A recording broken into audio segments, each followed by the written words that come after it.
Daniel 3. On va lire et prier. Aujourd'hui, il y a un seul message que je voulais le partager. L'importance de l'obéissance dans les miracles. Obéissance dans les miracles. L'obéissance. Je vais mettre plus l'accent sur la notion de l'obéissance. Vous avez sûrement lu Daniel 3. Il y a beaucoup de déclarations, de commentaires que je peux faire. Et vous allez voir, je les ai tirés de la réalité de la vie, du miracle qui se produit dans Daniel 3. Et le texte parle de l'idolâtrie, l'adoration des idoles. Idolâtrie. Alors, permettez-moi de faire qu'on puisse ensemble nous mettre d'accord sur certains points avant d'entrer en prière. Dieu est souverain. Il a beaucoup de méthodologies pour nous amener à la victoire. Mais nous constatons que dans la Bible, dans beaucoup de cas, l'obéissance à la parole de Dieu, l'application de la parole de Dieu a conduit aussi à beaucoup de miracles. Beaucoup d'hommes, beaucoup de femmes, comme dans ce cas ici, ils ont expérimenté les miracles par l'obéissance de la parole de Dieu. Dans certains cas, jeûne et prière. Nous ne pouvons pas séparer l'obéissance à la foi, parce que la foi, c'est l'obéissance, l'application de la parole de Dieu. Dans d'autres personnes, c'est seulement la main de Dieu, la grâce de Dieu. Même si les gens n'ont pas exercé la foi, mais Dieu a fait grâce.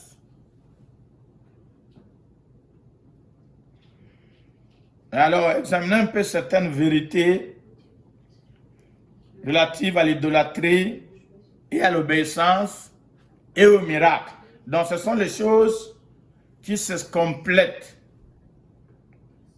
Nous sommes dans Daniel 3. Et je lis, si vous pouvez suivre. So, I'm talking about Daniel chapter 3, the relationship between obedience and miracle. Sometimes God can use prayer for miracle. Sometimes God can use His own grace just to give.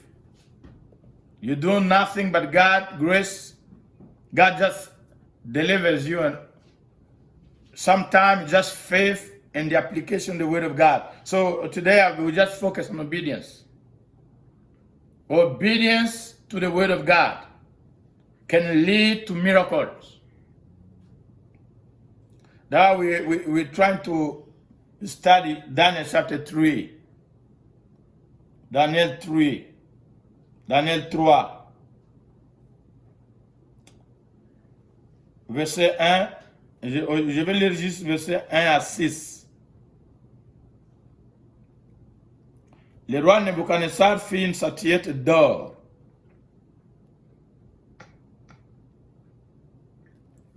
Haute de 70 coudées et large de 6 coudées. Il la dressa dans la vallée de Dura, dans la province de Babylone, où se retrouvait Shadrach, Meshach, Abed-Nego. Alors il convoqua ce groupe de gens, verset 2. Les satrapes, les intendants, les gouverneurs, les grands juges. Plus tard, il va parler des juges. Je crois là, il fait la séparation entre la Cour suprême et les autres cours. Les trésoriers, là, aujourd'hui, on peut les appeler ministres des Finances. Les juristes consultent les juges, les magistrats de province, les gouverneurs, la liste continue. Verset 3. Alors les satrapes, les intendants et les gouverneurs, les grands juges, les trésoriers, les juges consultantes, les juges et tous les magistrats de province s'assemblèrent pour la dédicace de la statue qu'avait levée le roi Nebuchadnezzar. Ils se placèrent devant la statue qu'avait levée Nebuchadnezzar. Verset 4. Un héros cria à haute voix: voici ce qu'on vous ordonne, peuple. J'aimerais que vous souligniez cette partie ici. Peuple au pluriel, nation au pluriel, homme de toute langue au pluriel. Et nous pouvons conclure que c'est un monde multiculturel qui vit à Babylone, qui vient de toutes les nations, toutes les langues, tous les peuples, différentes cultures, différentes traditions, différentes religions, mais sous la même autorité, sous le même gouvernement, mais différents peuples. Ça, c'est l'image de Babylone. Verset 5. Au moment où vous entendrez le son de la trompette, du chalumeau, de la guitare, ça m'a beaucoup intéressé, le mot guitare là, ça existait depuis longtemps. Les seben. Les seben. Les seben a existé depuis très longtemps. J'aurai des commentaires peut-être aujourd'hui ou une autre fois par rapport à la place de la musique dans l'adoration.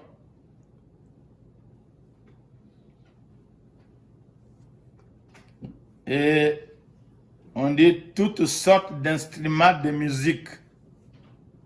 Vous vous prosternerez et vous adorerez la statue d'or qu'a élevé le roi Nebuchadnezzar. Je m'arrête au verset 6. Le reste, on va les exploiter une autre fois. Quiconque ne se prosternera pas et n'adorera pas sera jeté à l'instant même au milieu d'une fournaise ardente. Alors, le dimanche passé, j'ai dit ceci. 1 Jean 5, 19. Nous nous sommes de Dieu, mais le monde entier est sous la domination du diable.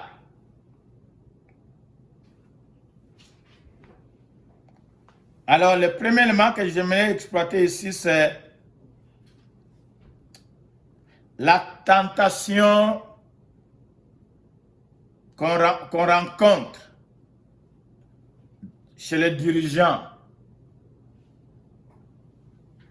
les leaders, les présidents, les rois, les pasteurs.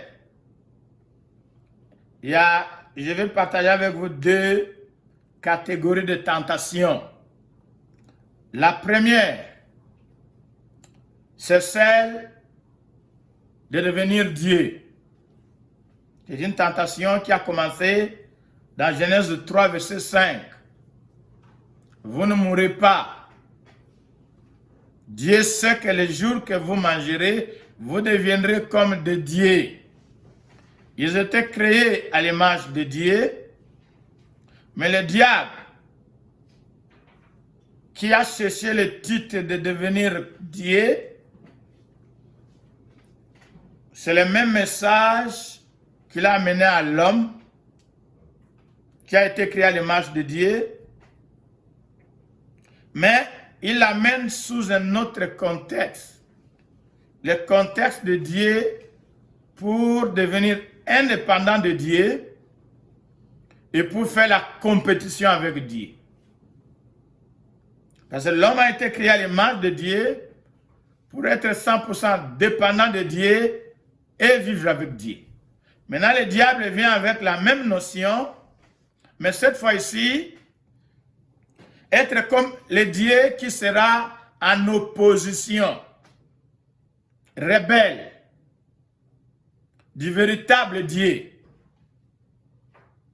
où lui-même devient Dieu pour aussi recevoir les adorations, les louanges. Donc, il y a une tentation auprès des dirigeants, des autorités, de ceux qui sont élevés au rang d'autorité. Il y a une influence démoniaque.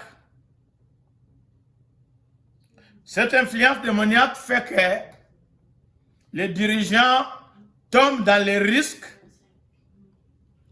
de se considérer ou de s'élever au niveau de Dieu par ignorance ou aveuglement démoniaque, où leurs cœurs vont être fermés, où le diable va les amener à croire ou à penser qu'ils se sont élevés au rang de Dieu. C'est une tentation. Ils se lèvent au rang de Dieu pour s'opposer au vrai Dieu, pour se rebeller au vrai Dieu, pour devenir indépendant du vrai Dieu, ou pour opposer le vrai Dieu. C'est une stratégie satanique. C'est une influence satanique auprès des dirigeants. C'est pourquoi vous allez voir dans le monde entier, tous les dirigeants, en majorité, sont influencés par les esprits démoniaques. Même s'ils ont bien commencé comme Salomon, il a mal fini. Même s'ils ont commencé dans la prière, ces démons, ces puissants du ténèbres, ces esprits sataniques, ils viendront proposer, comme le diable est venu proposer à l'homme.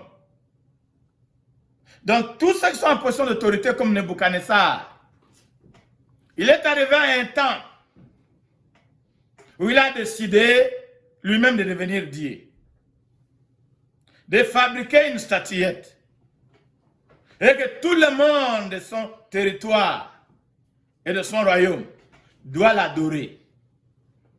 Comment il est arrivé là-bas? Comment il est arrivé au point? Parce qu'au commencement, il n'était pas dans cette position. C'est même Dieu qui l'a utilisé pour aller détruire Israël. Mais maintenant, au fil du temps, il y a un esprit qui est venu le proposer. C'est le diable. C'est Satan. Qu'il puisse devenir Dieu. Qu'il puisse s'élever au rang de Dieu. Tous les présidents, tous les rois, tous les premiers ministres, cette tentation est là. Le diable attaque, mais il n'attaque pas avec les armes physiques. Il attaque avec les idées. Il vient avec des idées. Tous les péchés, quand on tombe, ça commence avec une idée. Il vient proposer dans le but d'avoir le contrôle, de dominer. C'est comme ça que les dictateurs, on chante pour eux, on les adore. C'est pourquoi c'est très dangereux. Quand un peuple commence à aller dans la direction d'adorer leurs leaders, et dans la plupart des cas, les leaders les envoûtent pour qu'ils arrivent là-bas. C'est une position spirituellement très dangereuse. Comment Nebuchadnezzar est arrivé ici? Dans une tentation, l'une des tentations des leaders, c'est accepter l'influence démoniaque, même par aveuglement, même par ignorance. Parce que le diable, quand il vient, la Bible déclare, il vient comme un ange de lumière. Quand ces propositions sont données, d'aller voir les magiciens, d'aller voir les Rose-Croiciens, d'aller voir les satanistes. Ils ne viennent pas en forme démoniaque, que non, c'est pour te détruire. On va donner des propositions pour garantir le pouvoir, pour la protection, pour durer au pouvoir pendant longtemps. Donc on va proposer, comme le diable propose toujours, le jour que tu mangeras, tu deviendras comme Dieu. Tes yeux s'ouvriront. Tu auras la connaissance du bien et du mal. Donc le diable vient toujours avec des meilleures propositions. Il montre toujours les points qui sont en notre faveur. Et il ne montre jamais les points, son plan démoniaque de détruire. Il vient pour voler, détruire le gaucher, mais quand il parle toujours avec sourire. Il nous présente toujours le bien. Il y a un esprit qui est venu proposer à Nebuchadnezzar cette idée ici, afin de contrôler, parce que c'est un monde multiculturel. Mais bien aimé, c'est le monde dans lequel nous vivons aujourd'hui. Que ce soit au Canada, que ce soit aux États-Unis, que ce soit à New York, que ce soit en France, que ce soit en Angleterre, que ce soit dans les pays africains, que ce soit en Chine. Aujourd'hui, le monde, c'est un monde multiculturel. Vous allez en Chine, il y a des Noirs. Plein de Nigériens là-bas. Vous allez au Congo, il y a des Blancs. Plein. Vous allez au Canada. C'est la description du verset 4. Toutes les langues sont ici. Tous les peuples du monde entier sont ici. Le monde dans lequel nous vivons. Mais sur le plan spirituel, le diable veut contrôler. Le diable veut être au contrôle. Le monde entier est sous la domination du diable. Au temps de Nebuchadnezzar, ce n'est pas un pays où on doit faire les élections. C'est un royaume. Il possède beaucoup de territoires. Il a le contrôle. Et vous allez voir, ce qui se passe ici, c'est passé en Égypte. La tentation où le leader veut devenir un dieu pour recevoir les adorations.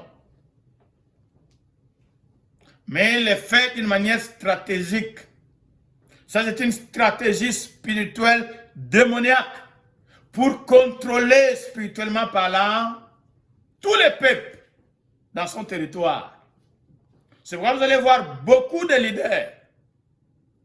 Ils vendent leur pays. Ils vendent leur peuple. Ils contrôlent le peuple en allant signer le contrat avec le monde des ténèbres.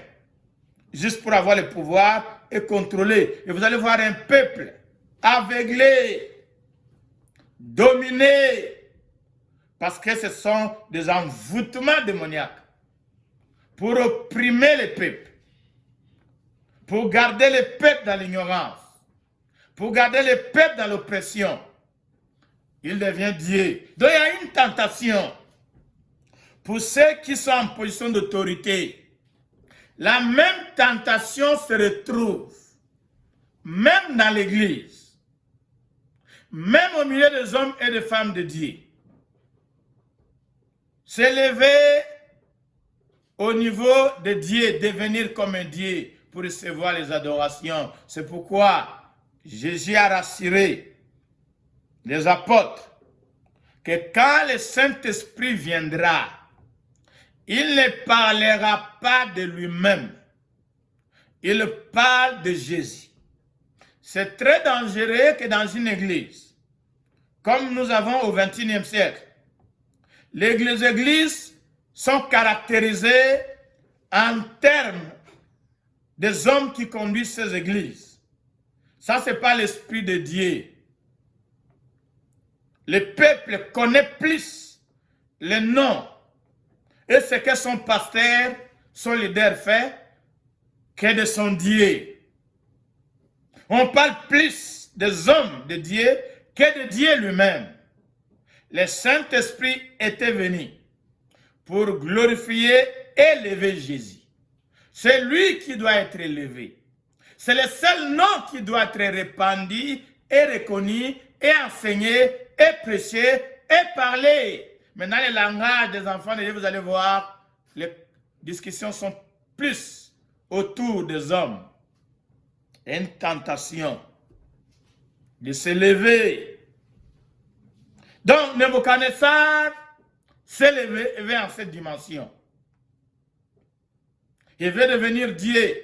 Et vous allez constater dans la Bible, il n'est pas le premier, il n'est pas le seul. Ça a commencé en Égypte. Tous les rois de l'Égypte, ce sont des dieux. Quand vous lisez dans l'Exode, tous les rois d'Égypte sont appelés pharaons. Or, ce n'était pas le nom de famille. C'est une position. Une position divinement démoniaque.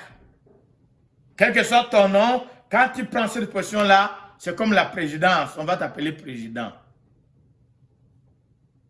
En Égypte, c'est Pharaon.